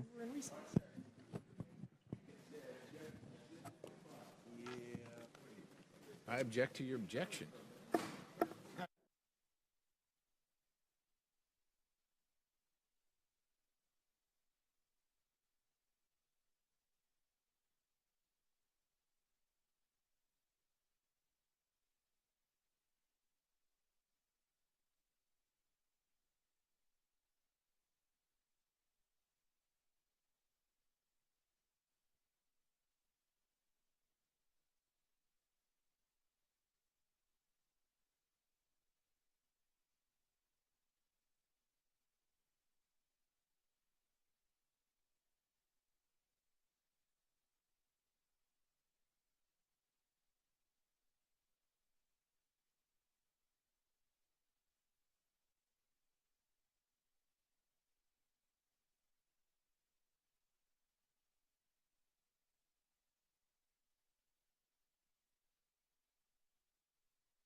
Okay, committee will come back to order.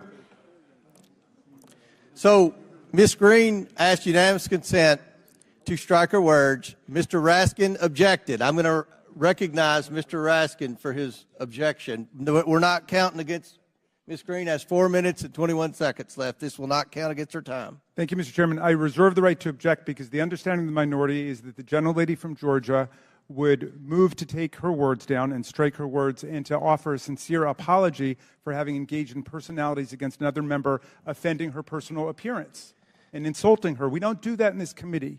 And I think the major problem was that we allowed pornography in this committee, and we've gone down a bad road. But in any event, we should not allow face-to-face ad hominem insults. It's totally contrary to the rules of the House of Representatives.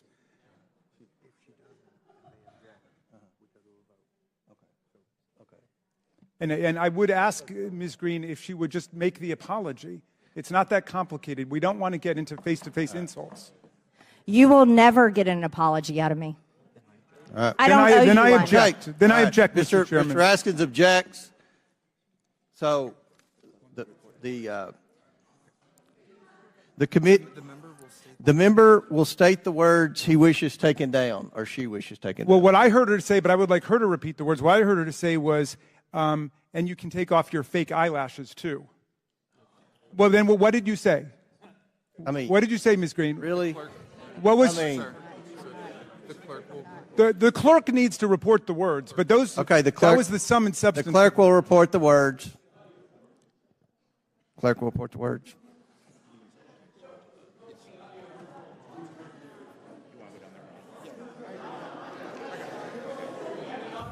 Mr. Chairman, We could subpoena the audio tape, Mr. Chairman. This is great. Release the audio. It'll just take us a few minutes to get Okay. those words. We'll suspend. Aren't we here for audio? Chairman. I'd like Joe Biden's audio.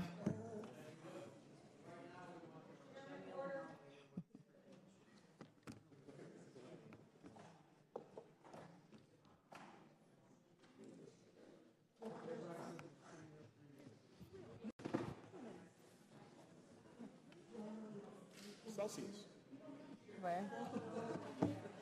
We're on Celsius train.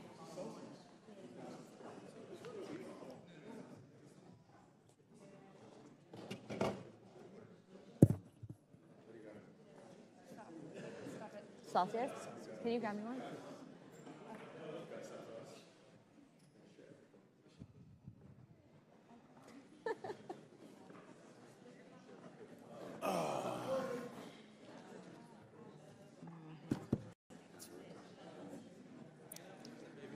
He's So what is now unfortunately 8:55? at my apartment sleeping. I was trying to put him down, and then I got sucked into this. You have a lot of. Sorry. Oh, sorry. Hey. So there.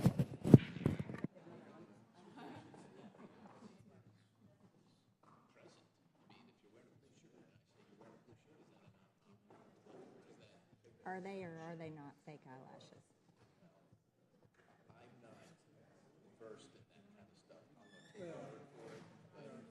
I think they are too.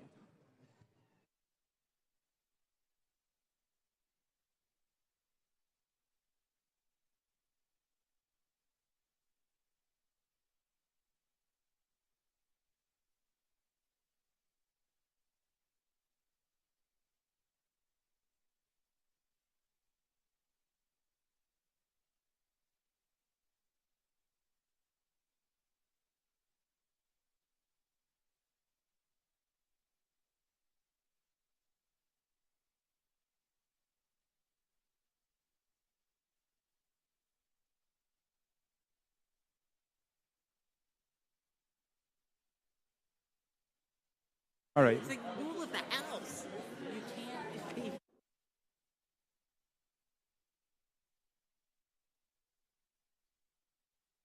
can't. Mr. Chairman. Mr. Chairman.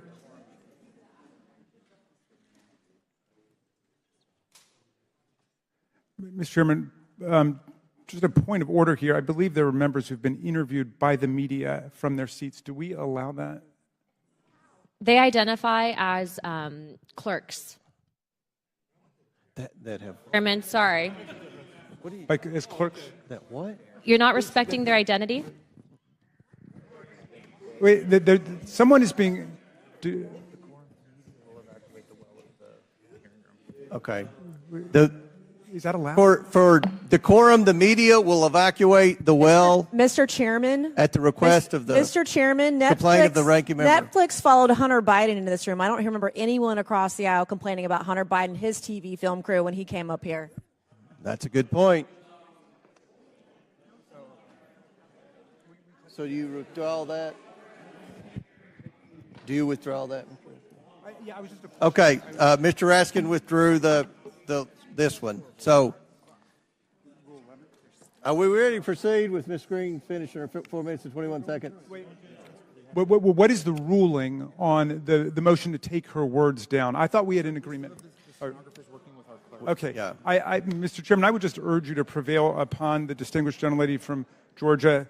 Her words.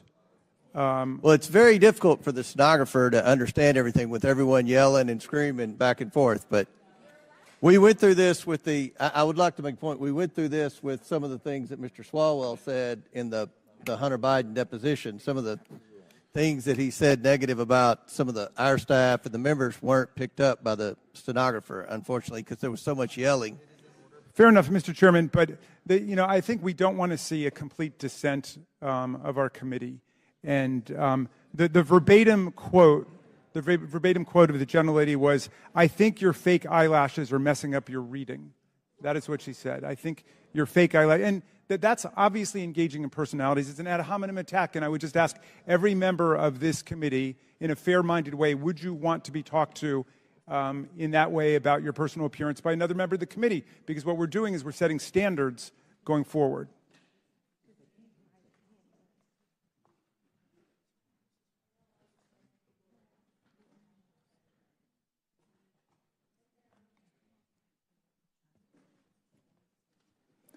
All the gentlelady seeks is a simple apology, Ms. Greene.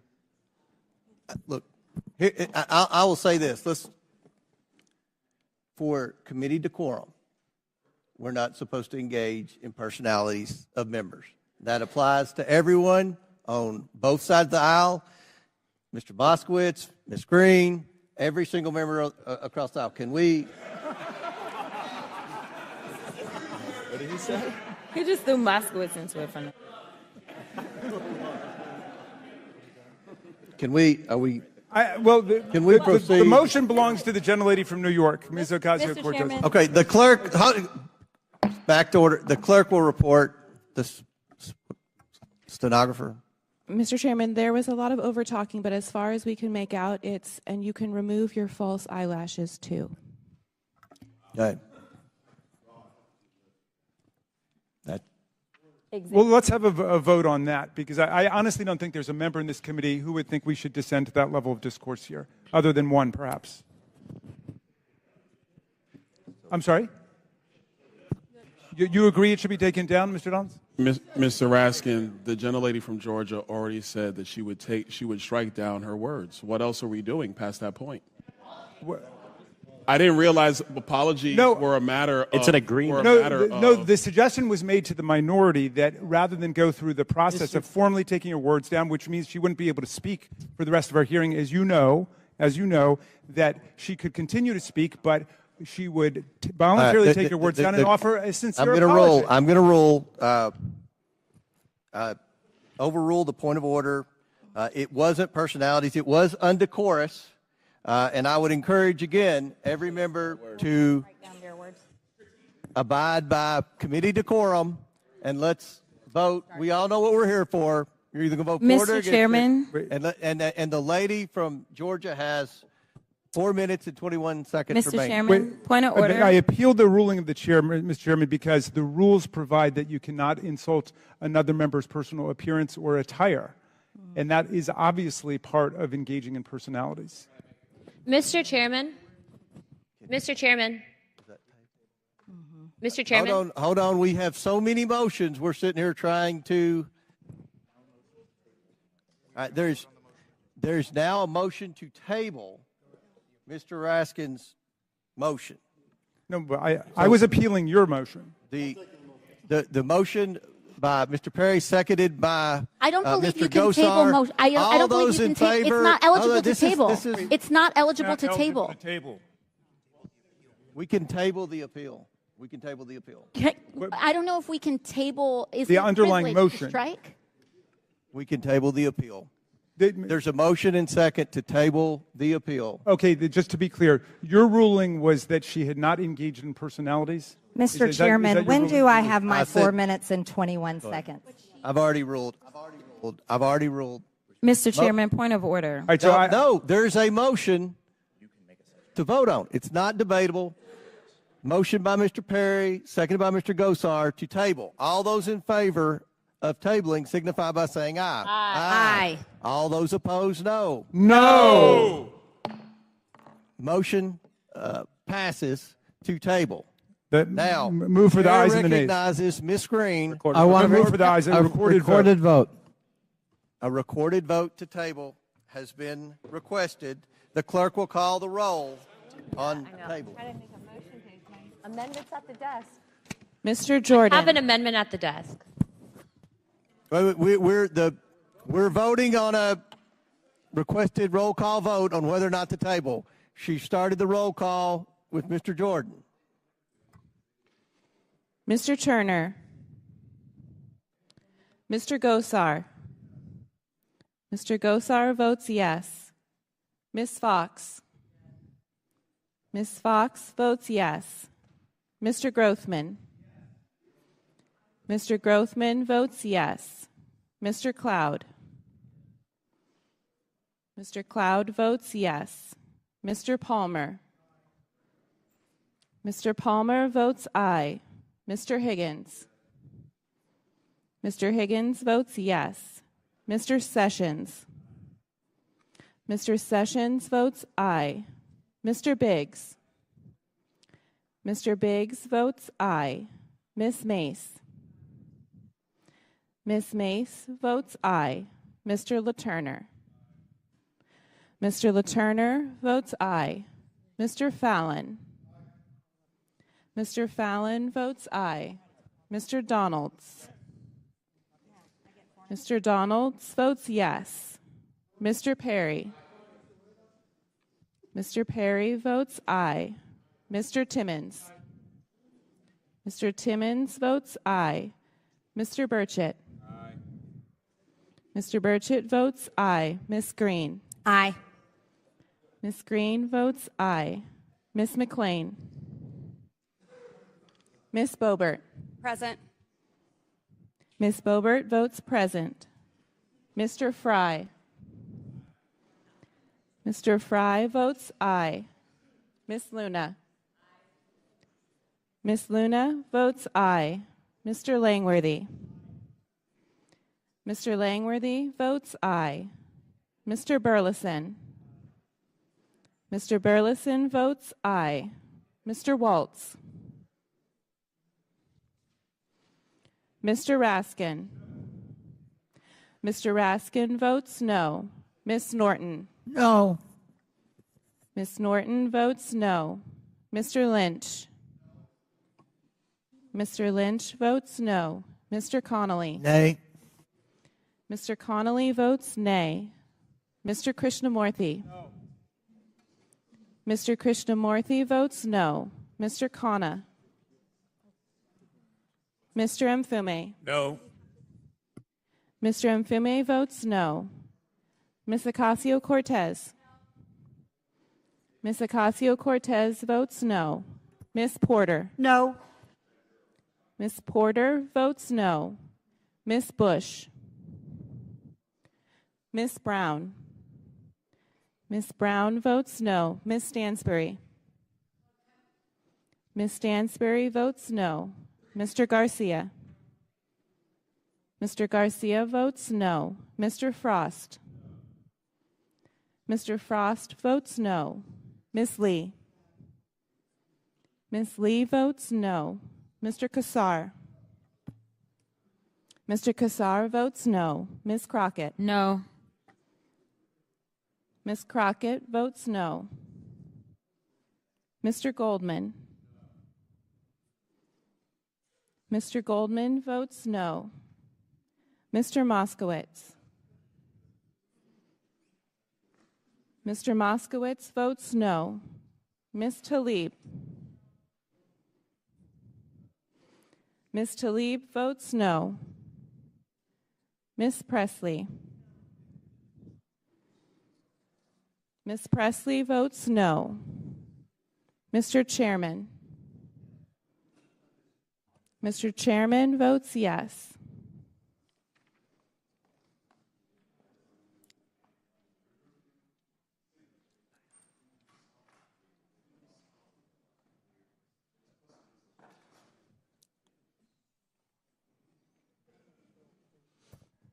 Mr. Chairman, on this vote, the ayes are 21, the nays are 19, with one voting present. All right, motion table. Now the chair recognizes Ms. Greene for 4 minutes and 21 seconds. Mr. Chair, point of order. Who's? It's me. Ms. Crockett. I'm just curious, just to better understand your ruling, if someone on this committee then starts talking about somebody's bleach blonde, bad built butch body, that would not be engaging in personalities, correct? A what now? Chairman, I make a motion to strike those words. I don't think that's Hold a on. part of I'm it. trying to find clarification on what quality. Chairman, motion to I strike had no those idea words. what you just said. We're not gonna do this. Look, you guys earlier literally just You just voted to do it. Y'all did it first, so you don't want to talk about voted to do it. Order. I'm trying to get clarification. Look at calm down. Calm No, down. because this I is would what like to y'all get do. through proceedings. So I'm trying to get Ms. clarification. Crockett, you're not You don't wanna recognized. play Ms. games. I can't hear Crockett. you with your And you yelling. don't want calm me to down. Be, Can you please calm don't down? tell me to calm down. Calm down. Because y'all Please talk calm noise, down. and then You're can't out of take control. Because if I Look, come, Chairman, if I can come we and send her talk outside to shit take a about break her, for 5 y'all minutes? gonna have a problem. Mr. Order. Chairman. All right, Sorry. chair. I don't know why Okay. you're Order. acting Chair like now that. recognizes Not cute. Ms. Greene for 4 minutes and 21 seconds. 4 minutes. Let Ms. Greene talk, and then I'll recognize. But I on move this to side. strike her words for a second time based on her second set of personal remarks attacking another member. Who? Chairman Comer. Because you all cannot I have an seem amendment at to the desk, apply and this the sideshow rules of the needs to committee. stop. We have to do this every time. Hey, I'm recognized. I'm recognized. I'm going to go ahead and start talking. Look, I know. Look, I don't know if you've noticed it. I have 2 hearing aids. I'm very deaf. I'm not understanding. Everybody's yelling. I'm doing the best I can. Can we not recognize Ms. Greene and let her We get? cannot because of the rules of the committee, Mr. Chair. That is what I'm trying to communicate in the present moment. We have a Okay, what's the motion? The motion is to strike the gentlelady's words for the second set of remarks, not the first, the second that apply to me. She has no idea. I think, Mr. Chairman, I'm the only one recognized right now. We objected at the time. Will the member state the word she wishes struck? She told me, or she asserted that I was not intelligent. These are the specific words. We can have it read by the clerk. It was made immediately. And it was made immediately. I am not moving now. I don't think it was I am not timely. moving It was now. made immediately, both by the gentlelady and by me. Mr. Chair, it was made immediately. It was made and immediately, you said both by that the you would gentlelady and by return me. to us. Guys. She said, "You don't have the intelligence to talk to me," is what she said. The chair recognizes Ms. Greene for 4 minutes and 21 seconds. Mr. Chair, what is happening with the ruling? I object to the ruling now. We must object. I mean, if you want to take it up. Just move on. Yeah. Move on.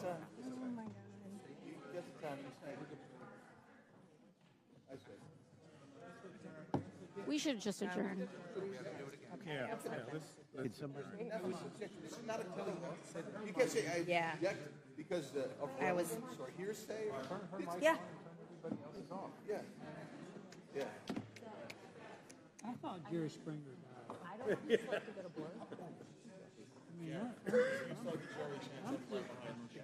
Hey, I'm just glad that these chairs are too big to throw. This is not oversight, it's Jerry. Mr. Chairman, a point of order. Mr. Chairman.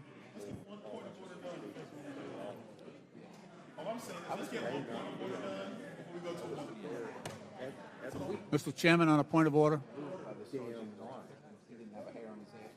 a motion on the table. Yeah. Yeah, now go to right away. Yeah. To a time certain tomorrow. To a time certain tomorrow. That way, we'll take this up again. Would a motion to adjourn take precedence over an existing motion on? Yes.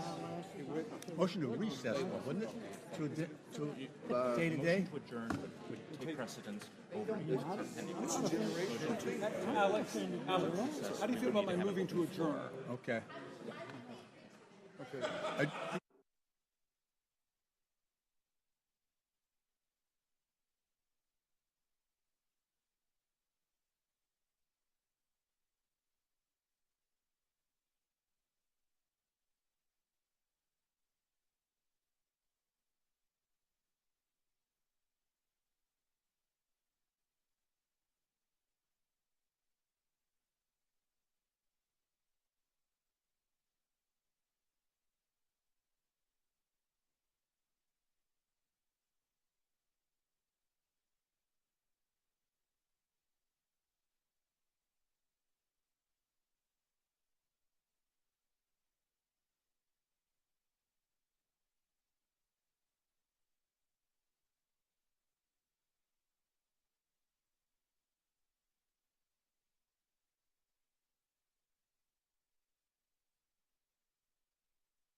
No, I'm gonna rule to strike the word.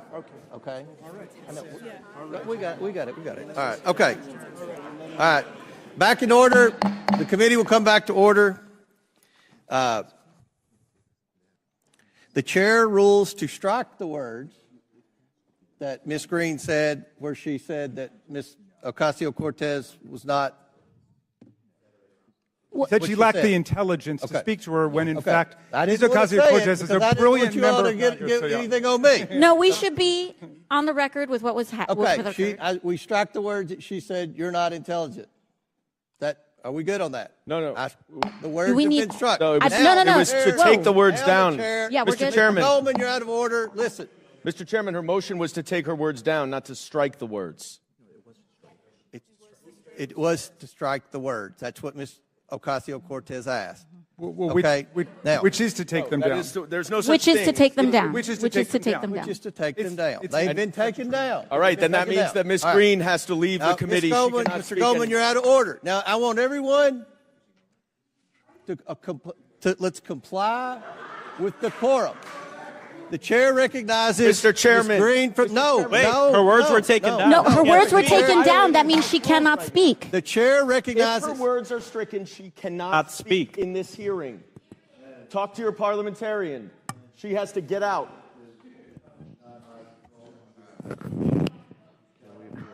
Without a motion under unanimous consent, the gentlelady is not permitted to speak for the rest of this session.